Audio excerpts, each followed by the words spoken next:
Over the past few weeks, I've been looking at the previous games played between Magnus Carlsen and Nepomniachtchi in the run-up to their World Championship match starting on the 26th of November. And this is going to be the final game that I'm going to show you before the match begins.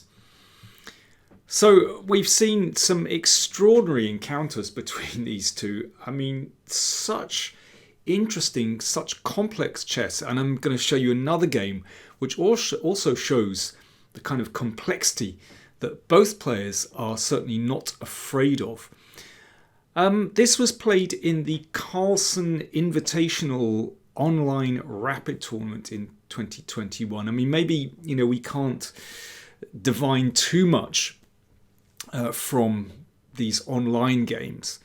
Nevertheless, if we look at their rapid record in rapid play, then this is online games and over the board games. Then Carlsen has 17 wins, Nepo has 9 wins and 23 draws. So yeah, Carlsen ahead. But in these tournaments over the last couple of years, Nepo has shown that he is capable of landing heavy blows on Carlsen. So let's have a look at this game. So in the previous video, we saw Carlsen absolutely battering Nepo's Grunfeld. This time we have something different. And this particular line, I don't even know what to call this variation, because b5 is really a variation that has come to prominence over the past 10 years. This is a very modern variation. If knight takes pawn, then knight takes e4, so therefore white pushes with e5. That gives black a very nice square. White takes on b5. Now it looks very odd for black because there are these double pawns. The pawn on c4 looks incredibly weak. But after knight b6, the knight defends it, and this bishop can't get to that beautiful diagonal here. Instead, white has to compromise. Still looks really ugly for black. But actually, because black controls the d5 square and can put this bishop on this fantastic diagonal, then matters are not so clear. Now, you might remember a game that I showed you a few years ago between Ding Liren and Jan Krzysztof Duda that was played in the Batumi Olympiad 2018. And in that game, Ding produced a new move, Queen d2. Previously, whoops, beg your pardon, that was a mouse slip. Previously, Bishop e3 had been played, but actually, black is fine in these positions because basically it's impossible to get the queen over to attack the king. This pawn is held, the bishop is looking good here, black is fine there. So what Ding did was to play Queen d2 with this very crude idea of simply bringing the queen over to the king's side. And he won an incredible game against Duda. You can see that video on the channel. I'll put the link down there or up there or wherever. So this is the move that Carlsen played. So this has kind of become one of the main lines. So here, Nepo played Bishop b7. I should say in that Ding Duda game, it went castles, Queen f4, and white is able to, line up on the king's side, and Ding won with an incredible attack. But the way that Nepo played with Bishop b7 is far more sensible. There is absolutely no need to commit black's king yet. So this is very clever. Basically, the king hangs around in the middle and waits to see where to go, king side or queen side, depending on how white plays. Knight c3. Knight b4, black takes control over the d5 square. Knight d5, and the reason Carlsen pushed the knight to d5 is that now he's able to play the knight into e4, and that is a beautiful square looking at, well, all these squares in black's camp. But it's still not so clear. Nepo keeping hold of that pawn and now sets up this battery on the long diagonal. Here Carlsen played rook e1, which looks very sensible to give the knight some protection. I should say a couple of months later, in May 2021, Ding played queen c2 against Pragyanananda. And after knight b4, I think Prag basically was doing fine with black, and he held the draw very comfortably, actually. I prefer Carlsen's move, rook e1. Nepo castle queenside. Okay, game on. Kings on opposite wings. Because the rook protects the knight, the queen and bishop on the long diagonal, and the bishop protects g2. So that seems very sensible to me. So basically, if black just sits there, then I think white is going to have ways to unravel in this position. Maybe moving the queen up here. Eventually bring the bishop out. Rook c1. Maybe some positions you might be able to play a4 as well. Maybe even a pawn sack with b3, rook b1 and b3. Basically, if black sits there, white has lots of attacking options. So Nepo tries to get things going. So first of all, he wants to shift that knight away from its beautiful square on e4. Now Carlsen exchanges, so that does open the e-file. That pawn on e6 is weak. However, it's meant that the g-file is now open. So you give something, you get something. Weak pawn e6, open file. But you can see how prudent Carlsen's move bishop e2 to f1 was to guard the g2 square. Queen e2, king b8, yeah, just nudging the king out of the way in case there's something going on here. Bishop d2, so Carlsen's starting to unravel the queen side, and of course, he wants to get his rook here and conquer that pawn. And then, yeah, I mean, black cannot hang around here because, white's moves are kind of very easy. Rook c1 and b3 just to break through on the c-file. So rook g8, counterplay. Rook c1, bishop d6. So pointing in this direction. Perhaps wanting to bring a piece to f4. So yeah, if b3, I mean that's the move you want to play, then it gets very tricky.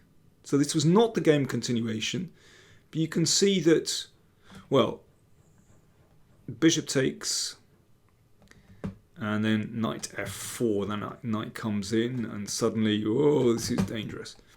So first of all, g3. So that is pretty solid when a rook is standing there, but also the bishop might pop out to one of these squares. So that looks pretty nice. So Carlsen feels like, he's in control of the situation. f5, so Nepo trying to stir things up. Knight takes, pawn takes. Straightens out the pawns. This is a crunch moment actually in the game. Should white risk taking that pawn? Carlsen actually played bishop g2, which is cautious, keeps everything protected. Queen e6 was possible. He must have been worried about knight c7, attacking the queen and opening up the diagonal, but actually white is okay here. Remember, this is a rapid play game, and there's a lot of calculation involved here, which is not easy. White has a saving move d5, and well, it's a very tricky position. I can well understand why Carlsen was perhaps reluctant to go in for this, because it is very dangerous. There's lots of pieces flying around here, but white should be okay. If white can survive that, then white has a better structure, potentially better pieces as well. That was the way to go, but that needs a lot of time invested to actually calculate that white isn't just losing on the spot. This is the problem. And Carlsen instead played a pragmatic move, bishop g2. But now Nepo stabilizes, so the pawn is protected. Knight h4. So that opens this up. Queen b5. So stepping away from the rook, that's important. Rook b1. queen b3. So the queen comes in on these light squares. And yeah, that can't be shifted for the moment. That's kind of a radical way of stopping b3 as well. And here, well, it's still very finely balanced. Queen f3 would certainly be a safe way to play, offering exchange of queens. But Carlsen went bishop c3, and he'd obviously overlooked Nepo's next move. And this is a bit of a shocker. Knight f4. So Nepo just exploding the kingside. That has to be taken. And now rook g4. So a calm follow-up if the knight is moved. So knight f3, rook g8. And that bishop is in trouble. So therefore, Carlsen played h3. Nepo recaptures the piece. So that rook, just for a moment, is it sidelined or is it beautifully placed? It's hard to say for the moment, but in any case, Carlsen had to do that. And he's still on the board. Queen f3 check. So, you know, black is a bit disconnected here. I like the major pieces to work together. King goes to a6, so finds a bit of security on this square. But it's tricky. Again, this is a kind of crunch moment in the game. My computer tells me that king h2 is a good move here, just stepping out of the way. And the reason is this. After the knight comes in, white can sack a rook. I mean, positionally, this looks beautiful for black. You know, if the queens were off the board, I'd say black has probably a winning position. But here, it's not clear. Well, it is clear. In fact, this should be a draw. Basically, the black king is too exposed and white can deliver a perpetual check. Should be a draw. That's best play. But watch what happens. Carlsen overreacted here. d5 is one of those sort of moves which feels strategically correct. A very nice idea to open up the bishop here.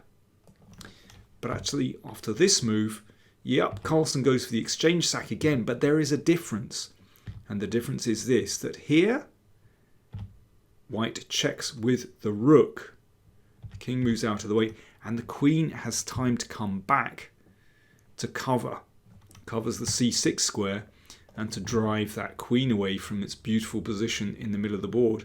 That's the difference. With the king on h2, there was no check. So black gained a move and could defend. So Nepo has defended very well. If queen a8, rook takes h3, and it's black that's breaking through in this position. So rook d1 played by Carlsen, but this endgame is hopeless. You can see Nepo is just a clear exchange up. And in fact is even a pawn up as well. So this one really isn't difficult at all. Let's just go to the end of the game. Rook e4. Rook comes to d3. And now those centre pawns are going to roll down the board. And here Carlsen resigned. Yeah, this one is dropping. Well, it's all going on here. I mean, it's just a horrible position for white. So Carlsen resigned. Are we going to see games like that in the World Championship match? I really hope so. But so interesting to see, you know, Nepo holding his own in this really complicated game. I should make a prediction in the match, really. We've come this far. But I find it really hard to predict what is going to happen in this match because, well, and I think Nepo is the factor in this. He has no match experience in top level chess. No match experience at all. So how is he going to cope with the pressure at this highest level? How is he going to cope with playing 14 games against the same opponent? You know, it's a very different kind of mindset that you need in a match. But another thing, maybe in Nepo's favour, is that, well, he is an unknown quantity, so it makes it more difficult for Carlsen. But also, thinking about Nepo's chances, it's well known that they're born in the same year, 1990, and they've known each other since childhood. They've played in junior tournaments together. And indeed, Nepo won a couple of classical games when they were playing in junior tournaments.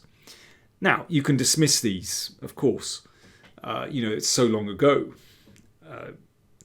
But actually, I think the point is this, that for Nepo, Carlsen doesn't have that same sense of mystery, that Carlsen magic, because Nepo, not only has he played against him, he's worked with him as well.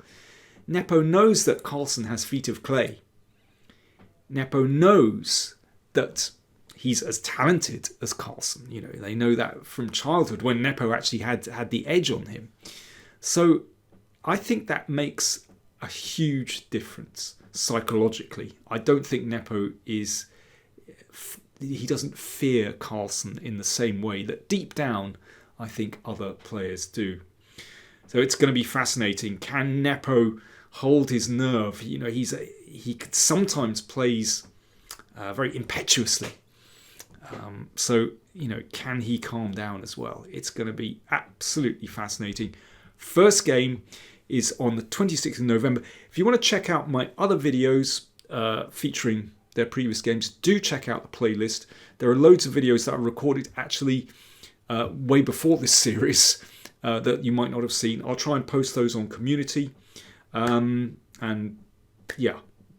Anyway, I will see you November the 26th, but there'll be maybe a couple more videos on the channel before the match actually starts as well, but not between these two players. I'll turn my attention elsewhere. That's all, folks.